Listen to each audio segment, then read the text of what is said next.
kawan, tahukah Anda apa itu penyakit hipertensi? Hipertensi atau tekanan darah tinggi adalah kondisi medis di mana seseorang memiliki tekanan darah melebihi batas normal. Kenapa seseorang bisa mengalami hipertensi? Penyebab hipertensi dapat bervariasi, termasuk gaya hidup, faktor genetik, dan kondisi kesehatan tertentu seperti penyakit ginjal, hipertiroidisme, dan kelainan pembuluh darah. Hipertensi dapat menyebabkan komplikasi serius seperti gagal jantung, stroke, dan penyakit ginjal. Dengan cara apa kita bisa mengobati penyakit hipertensi? Pengobatan hipertensi meliputi perubahan gaya hidup seperti diet rendah garam, olahraga teratur, dan penggunaan obat-obatan tekanan darah. Untuk mencegah hipertensi, disarankan untuk menjaga berat badan ideal, mengurangi konsumsi garam, meningkatkan aktivitas fisik, dan menghindari kebiasaan merokok serta konsumsi alkohol yang berlebihan. Penyakit hipertensi ini juga menjadi salah satu penyebab kematian nomor 1 di dunia setiap tahunnya. Hipertensi disebut dengan the silent killer, di mana tanpa ada keluhan, sehingga penderita tidak menyadari dirinya sudah terkena hipertensi dan baru mengetahui setelah adanya komplikasi yang terjadi. Kementerian Kesehatan Republik Indonesia tahun 2019. Menurut data dari World Health Organization, tahun 2015 menunjukkan ada 1,13 miliar orang di dunia menderita hipertensi. Artinya, 1 dari 3 orang di dunia terdiagnosis penderita hipertensi. Jumlah penderita hipertensi akan terus meningkat setiap tahunnya.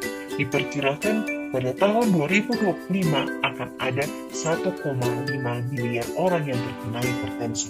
Komplikasi hipertensi telah menyumbangkan 9,4 juta kematian di seluruh dunia setiap tahun. Berdasarkan data riset kesehatan dasar tahun 2018, prevalensi hipertensi di Indonesia mencapai 63 juta kasus, di mana pengukuran pada penduduk usia 18 tahun ke atas sebesar 34,1%. Angka prevalensi hipertensi tertinggi dengan 44,1% berada di Provinsi Kalimantan Selatan, dan angka prevalensi terendah dengan 22,2% berada di Provinsi Papua, menurut Kemenkes Republik Indonesia tahun 2019. Bagaimana kebijakan pemerintah mengenai hal ini? Pemerintah telah menyusun kebijakan dan strategi nasional pencegahan dan penanggulangan penyakit hipertensi meliputi 3 komponen utama, yaitu surveillance penyakit hipertensi, promosi dan pencegahan penyakit hipertensi, serta manajemen pelayanan penyakit hipertensi. Kebijakan tersebut tidak mungkin dilaksanakan hanya bersandarkan pada kemampuan pemerintah, tetapi harus melibatkan seluruh potensi yang ada di masyarakat. Kebijakan ini ditekankan pada seluruh masyarakat, baik yang masih sehat, berisiko, masyarakat yang berpenyakit, dan menderita kecacatan yang memerlukan rehabilitasi. Penderita hipertensi di Provinsi Gorontalo berada di urutan 5 besar prevalensi tertinggi di Indonesia. Menurut catatan Badan Penelitian dan Pengembangan Kesehatan pada tahun 2013, prevalensi penderita hipertensi yakni 29,0% dari 1,14 juta penduduk atau berjumlah sekitar 33,5 ribu jiwa yang menderita hipertensi. Setelah Bangka Belitung, 30,9%, Kalimantan Selatan 30,8%, Kalimantan Timur 29,6%, dan Jawa Barat 29,4%. Hal ini menunjukkan bahwa perlu adanya penekanan angka kejadian hipertensi di daerah Gorontalo. Menurut data dari Badan Pusat Statistik Provinsi Gorontalo, menunjukkan bahwa penyakit hipertensi merupakan urutan kedua dari 10 penyakit yang menonjol pada tahun 2018. Jumlah kasus hipertensi pada tahun 2018 sebanyak 39.304 kasus.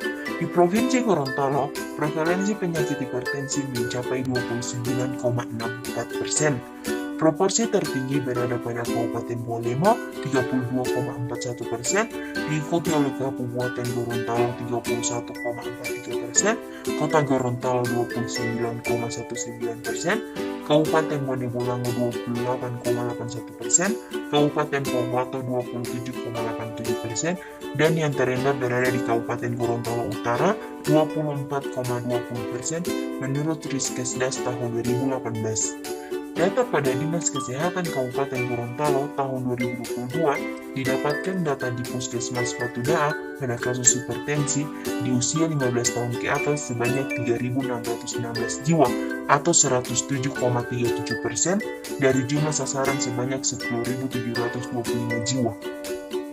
Untuk saat ini, kebijakan pemerintah di Gorontalo terkait penanganan hipertensi sudah terlaksanakan. Salah satunya menggratiskan obat amlodipin di apotik dan sekaligus dengan puskesmas, dan telah mengadakan prolanis untuk lansia tiap 1 bulan sekali di tiap puskesmas. Agar kebijakan tersebut lebih baik, maka perlu adanya 1. Pengukuran tekanan darah sebulan sekali. Pengukuran tekanan darah menjadi penting untuk dilakukan terutama bagi penderita hipertensi. 2. Edukasi perubahan gaya. Pemberian edukasi menjadi bagian yang penting dalam pengobatan penderita hipertensi. 3. Melakukan rujukan bila diperlukan. Pasien yang akan dirujuk ke fasilitas kesehatan lanjutan merupakan pasien hipertensi yang sudah beberapa kali diberi obat, akan tetapi tekanan darahnya tidak turun dan dengan keluhan berat atau memiliki komplikasi.